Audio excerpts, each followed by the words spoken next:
सुप्रभात। मैं जगेंद्र राणा। सुख में दुख, यह हमारी आज की आध्यात्मिक चर्चा का विषय है। सुख में दुख।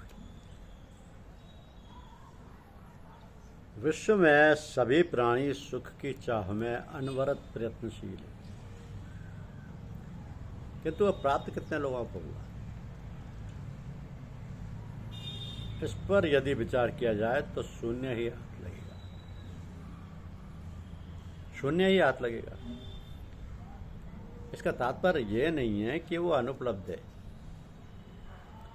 यदि वह है तो किसी न किसी को अवश्य ही प्राप्त हुआ है, तभी तो लोग उसकी प्राप्ति में अथक प्रयास कर रहे हैं। किंतु वह मिल क्यों नहीं रहा है, इस पर भी विचार करना चाहिए।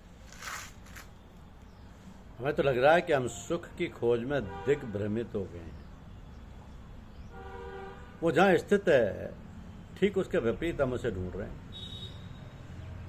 जैसे मृग की नाभि में कस्तूरी है और वो उसके लिए जंगलों में भटकता है। कबीर ने ठीक ही कहा है कि धोबिया जल बीच मरत प्यासा। धोबिया जल बीच मरत प्यासा। आज प्राणी सुख को धन में, ऐश्वर्य में, महल में, कार में, स्त्री पुत्र आदि नश्वर एवं अनित्य स्थानों में ढूंढ रहा है, तो कहां से प्राप्त होगा? यहां तो केवल दुख ही दुख है। सुख तो केवल उस परम पिता के सानिध्य में है जिसे हम बिल्कुल भुला बैठे हैं। जो आनंद सिंधु सुख राशि है, वहां जाने का प्रयास हम कहां कर रहे हैं? तो फिर आप ही बताइए वो कैसे मिलेगा। आज इस वैज्ञानिक युग में सुख की चाह में चंद्रलोक तक की यात्रा हो रही है। अंतरिक्ष से लेकर भूमंडलीकरण तक हर जगह सुख की तलाश जारी है, परंतु मिलना कठिन ही नहीं, असंभव है। कारण कि वहां उन जगहों में जहां सुख ढूंढा जा रहा है, वहां वो है ही नहीं। पीछे मुड़कर कोई देखने का प्रयत्न ही नहीं कर रहा है कि जिस वस्तु के लिए मैं बढ़ रहा हूं, वस्तु तो वह मार्ग सही है गलत। एक होड़ सी लगी हुई है जिस सुख के लिए, वो मिलता कहाँ है, बल्कि उसके बदले में तो दुख प्राप्त हो रहा है। फिर भी हम सोच विचार कर नहीं कर रहे हैं। क्यों? जरा इस पागलपन पर भी ध्यान दीजिए कि धनिकों की देखा देखी समाज में प्रशंसा पाने का विलक्षण मोह जाग उठा है, जिसके कारण जीवन में व्यर्थ की आवश्यकताएं बढ़ गई। खान पान, कपड़े लत्ते, जूते चप्पल, तेल साबुन, मोटर विमान, सिनेमा, टीवी, उच्च श्रेणियों में रेल यात्रा, क्लब पार्टी, बढ़िया मकान, पल पल में छायाचित्र लेने की प्रवृत्ति, उच्च स्तर का रहन सहन आदि की मानो होड़ सी लगी हुई है। धनिकों में तो परस्पर प्रतियोगिता है ही, गरीब और असमर्थ लोग भी इसी चक्कर में पड़े। इससे सुख के बदले इतना दुख बढ़ गया है जिसकी कोई सीमा नहीं, और वह भी बढ़ता ही जा रहा है। फलतः चोरी, डकैती, लूटपाट, हत्या आदि इसी वजह से बढ़ रहे हैं। तो कुछ लोग मानते हैं कि समाज में विलासिता की वृद्धि अथवा उच्च स्तर का जीवन धन वृद्धि का लक्षण है, पर वास्तव में ऐसी बात नहीं है। धन कहाँ बढ़ा है? बढ़ा है आडंबर, बढ़ी है सादगी में शर्म, बढ़ा है अनाचार, अत्याचार, कदाचार, बढ़ी है उच्चृंखलता, बढ़ी है अविवेकशीलता, स्वेच्छाचारिता। तो पहले जो धन सर्वसाधारण के लिए खर्च होता था, वह व्यक्तिगत भोग विलास में खर्च हो रहा है। पहले धन वैसे किसी का भला होता था, अब उससे हानि के सिवा कुछ नहीं हो रहा है। सभी अभावग्रस्त एवं दुखी हैं, किसी को भी शांति नहीं। घर में बीमारी है पर दवा के लिए पैसे नहीं, कहीं नौकरी नहीं है, कहीं व्यापार नहीं चलता। कहीं लड़की के विवाह की चिंता है, कहीं लड़कों की शिक्षा का भार वहन करना कठिन हो गया। तो जीवन कष्टों और दुखों का भंडार बन गया है। इतने पर भी विलासिता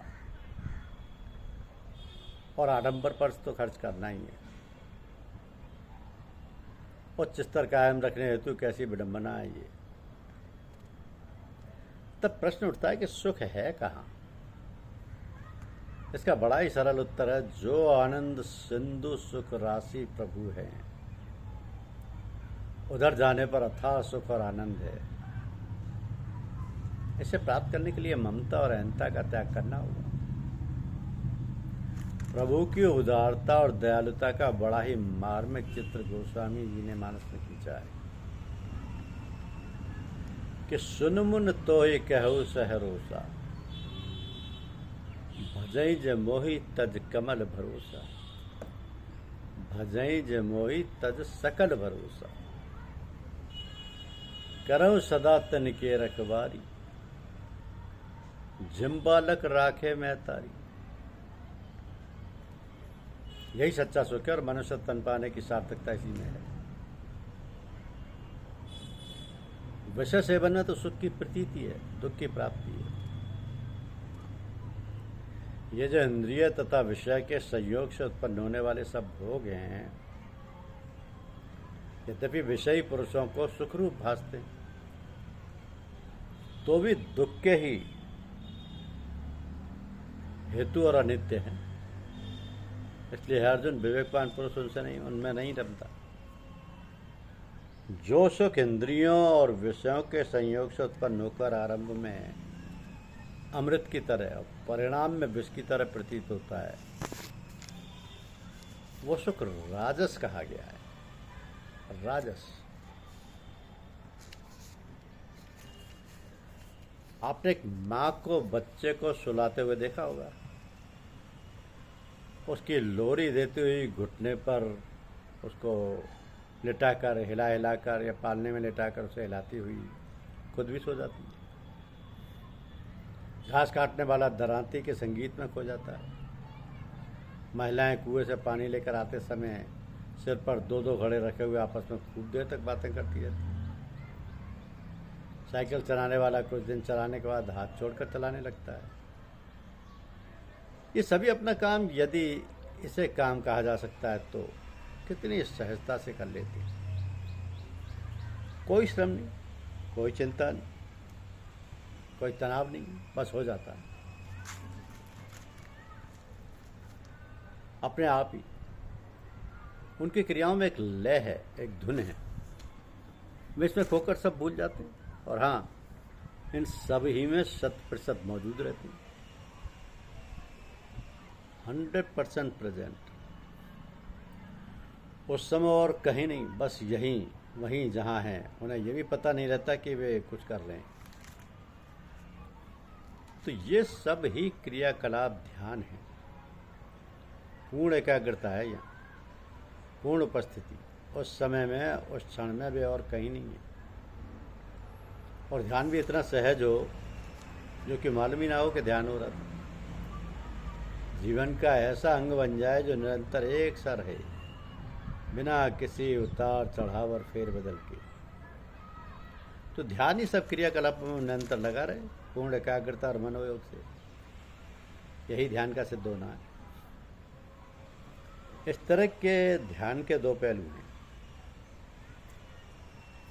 एक है निश्चित समय पर आसन द्वारा ध्यान करना, दूसरा है सभी क्रियाओं, सांसारिक क्रियाओं में ध्यान की एकाग्रता बनाए रखना। तो पहले प्रकार की अपनी साधना में स्थान, समय और आसन निश्चित करके बैठें।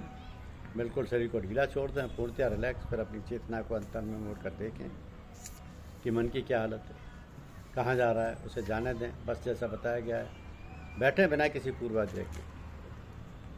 तो यदि ध्यान में गहरे उतर गए और शरीर और मन से संबंध टूट गया है, तो फिर अन्य सभी क्रियाकलापों में रहने पर भी वह संबंध बनाए रहें या तोड़े रहें।